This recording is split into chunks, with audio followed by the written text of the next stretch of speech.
Hello guys, welcome back to Soumi's kitchen. Video பார்க்குற எல்லோரும் எப்படி இருக்கீங்க, நல்லா இருக்கீங்கன்னு சொல்லி நம்புகிறேன். ஓகே, இன்றைக்கி வீடியோவில் என்ன பார்க்க போகிறோம் அப்படின்னா நல்லா சாஃப்டான இட்லி, அப்புறம் நல்ல முறுமுறுன்னு சொல்லி தோசை செய்கிறதுக்கு மாவு எப்படி ஆட்டுறதுன்னு சொல்லி தான் பார்க்க போகிறோம். ரேஷன் அரிசியில் நல்ல முறுமுறுன்னு தோசையும் சாஃப்டான இட்லியும் செய்கிறதுக்கு எந்த ரேஷியோவில் மாவு அரைக்கணும்னு சொல்லி தான் பார்க்க போகிறோம். அதாவது அரிசியும் உளுந்தும் எந்த ரேஷியோவில் சேர்க்கலாம் அப்படின்னு சொல்லி தான் பார்க்க போகிறோம். பாருங்கள், தோசை எவ்வளோ ஒரு சாஃப்டாக வருதுன்னு சொல்லிட்டு, கல்லில் ஒட்டாமல் எவ்வளோ நல்லா வருது. இதுக்கு நான் வெறும் ரேஷன் அரிசி மட்டும்தான் யூஸ் பண்ணியிருக்கேன். இட்லி பாருங்கள், அவ்வளோ ஒரு சாஃப்டாக வந்தது. ஓகே, இதுக்கு என்ன பண்ணலாம், எவ்வளோ அரிசி உளுந்தும் சேர்த்து ஊற வைக்கலான்னு சொல்லி பார்க்கலாம். இதுக்கு பச்சரிசி எடுத்துப்போம். ஃபஸ்ட்டு ஒரு பாத்திரம் எடுத்துகிட்டு அதில் 1 கிளாஸ் பச்சரிசி சேர்த்திருக்கேன். மொத்தமாக 2.5 கிளாஸ் பச்சரிசி சேர்த்திக்கலாம்.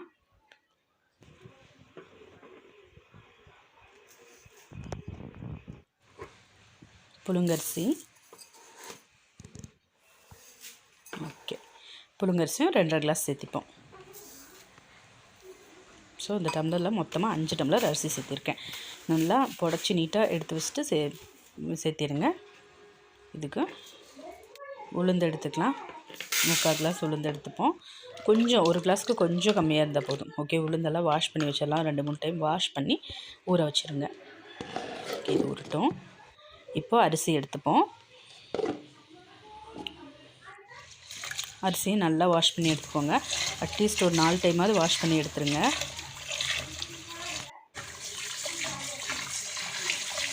பாருங்கள், அரிசி நல்லா வாஷ் பண்ணி எடுத்துருங்க, அழுக்கே இல்லாமல்.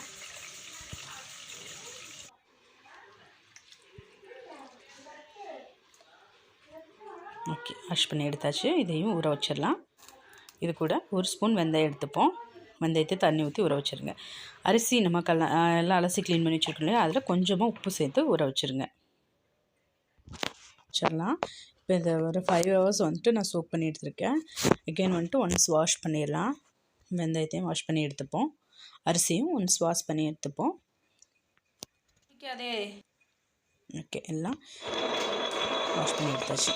இப்போ உளுந்து அரைச்சிடலாம்.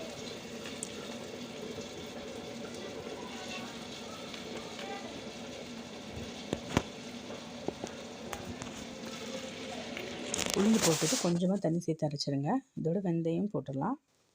வெந்தயத்தையும் சேர்த்துட்டு கொஞ்சமாக தண்ணி சேர்த்துட்டு அரைங்க. அரைக்க கொஞ்சம் கொஞ்சமாக தண்ணி தெளிச்சு விட்டு அரைங்க. இப்படி எடுத்து பாருங்கள், பார்த்தா நமக்கு தெரியும். வெந்தயம் ரொம்ப நேரம் அரைச்சிருந்தாலும் உளுந்து அரைச்சிருக்காது. இந்த மாதிரி நல்லா அரைச்சி கையில் எடுத்தாலே ரொம்ப சாஃப்டாக இருக்கும். அந்தளவுக்கு உளுந்து நல்லா அரைச்சதுக்கப்புறம் எடுத்துப்போம். ஓகே, நல்லா பதம் வந்துடுச்சு. அப்படியே கையில் எடுத்தால் ரொம்ப நைஸாக வரும். அந்தளவுக்கு அரைச்சதுக்கப்புறம் அகெயின் அரிசி சேர்த்துடலாம்.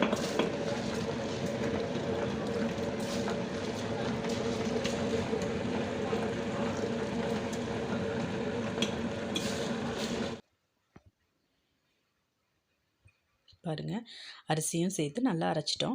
இப்போ பாருங்கள், இந்த மாதிரி ஒரு சின்ன மைல்டான ஒரு குருண அளவுக்கு தான் அதை ஒரு மாதிரி இருக்கணும். ஏன்னா அப்போ தான் இட்லி நமக்கு நல்லா வரும். ரொம்ப நைஸாக அரைச்சிட்டா நல்லா இருக்காது. இட்லி ரொம்ப களி மாதிரி ஆயிரும். ஸோ அதனால் ஓரளவுக்கு ரொம்ப நைஸான குருணா ஸ்டேஜில் மாவு எடுத்துருங்க. ஓகே, மாவு எடுத்தாச்சு. இப்போ நல்லா மிக்ஸ் பண்ணி விட்டுறணும். நல்லா அரிசி உளுந்து எல்லாம் மிக்ஸ் ஆகிற அளவுக்கு நல்லா மிக்ஸ் பண்ணி விட்டுருங்க. இதில் தேவையான அளவுக்கு உப்பு சேர்த்து, இப்போ காலையில் சுடுறீங்க அப்படின்னா நைட்டு உப்பு சேர்த்து கரைச்சி வச்சுருங்க.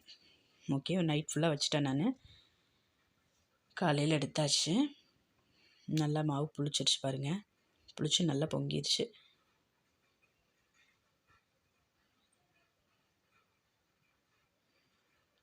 இட்லி ஊற்றி காமிக்கிறேன் பாருங்கள் எப்படி இருக்குன்னு சொல்லி மாவில்.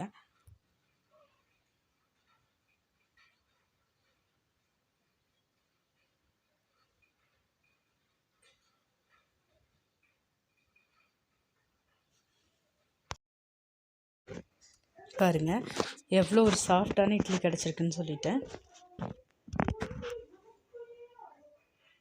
ரொம்பவே சாஃப்டாக, ரொம்பவே நல்லா வந்துருக்கு.